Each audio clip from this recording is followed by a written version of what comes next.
សួស្តីអ៊ំពូមីងមួយជួបគ្នាសាជាថ្មីនៅ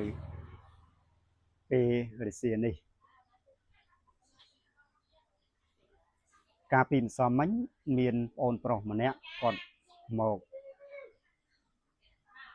ទិញឆ្នាំងសាកគាត់មកដល់មុខតូបខ្ញុំគាត់អេសចៃអេសក្បាលហ្នឹងគាត់ខាងទូរស័ព្ទគាត់ប្រើ14 Pro Max ដល់អញ្ចឹងទៅគាត់ថាប្រើខ្សែអស់ពី3ឯងគាត់ទិញនៅហាងអស់25រៀលវាចូលបាន2ខែខូចហើយខ្ញុំសួរគាត់ថាមានការធានាខាងហាងគេធានាឲ្យបងថាគេថាធានាពីថ្ងៃឥឡូវយើងប្រើ2ខែអញ្ចឹងជិលទៅដោអញ្ចឹងខ្ញុំក៏ណែនាំឲ្យគាត់ហើយមួយសធុះក្រោយមកក៏ខ្ញុំនិយាយប្រាប់ពីបញ្ហារឿងដែលគាត់ប្រើឆ្នាំងសាកចុះគាត់ប្រើ14 Pro Max ទី1គឺបញ្ហានាំពីពូតសាកយើងហ្នឹងវាយើងធ្វើការយើងរកស៊ីវាចូលដីតិចឬមួយជាងការសើមទឹកសើមទៅវាមានស្នឹមនៅនឹងដល់អញ្ចឹងទៅយើងបញ្ចូលទៅវាឆាប់ខូចខ្សែអាថ្មិញរបស់វាហ្នឹងដោតទៅវាអាចស៊ីអាថ្មិញហ្នឹងវាឆាប់ខូចខ្សែហើយទី2នោះគឺបណ្ដាលមកពីឆ្នាំងសាកហ្នឹងវាអត់ត្រូវវត្តជាមួយនឹង iPhone វាអំពែតូចពេកអញ្ចឹងវាបញ្ចូលទៅវាឆាប់ខូចភ្លើងវាដល់ហើយខ្ញុំក៏ប្រាប់គាត់ថាឥឡូវបងសាកឆ្នាំងសាក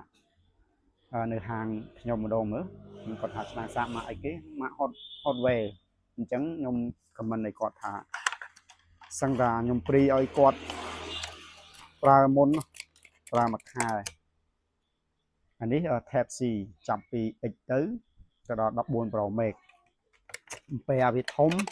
ហើយជាពិសេសខែនេះខែក្តៅអញ្ចឹងវាអាចធន់នឹងក្តៅយើងដោតចោល24 ម៉ោងវាក្តៅដុំ Hotware គុណភាពវាល្អមែនតើដោយសារតែមួយរយៈនេះអតិជននឹងមួយគាត់មានការគ្រប់គ្រងមែនតើមក Hotware Type C ចាប់ពី X ឡើងទៅហើយជាពិសេសគឺខ្សែរបស់វាទៅពេលបច្ចុប្បន្នក្មេងអ៊ំពូមីងគាត់ប្រើ iPhone គាត់ពេញនិយមខ្សែគោខ្សែនេះគេហៅថា Type C ខ្សែគោខ្សែហ្នឹងវាធន់ស្វិតវាបញ្ចូលទៅវាលឿនជាពិសេសវាអត់ឆាប់ដាច់ក្បាលទេដោយសារតែវាប្រភេទជាខ្សែគោគឺវិញឆ្មាញ់មែនតើមានពណ៌សមានពណ៌ខ្មៅ Type C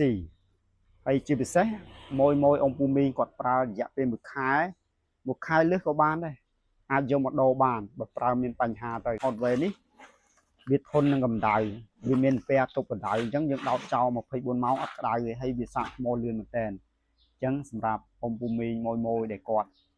ត្រូវការអាចមកទិញនៅ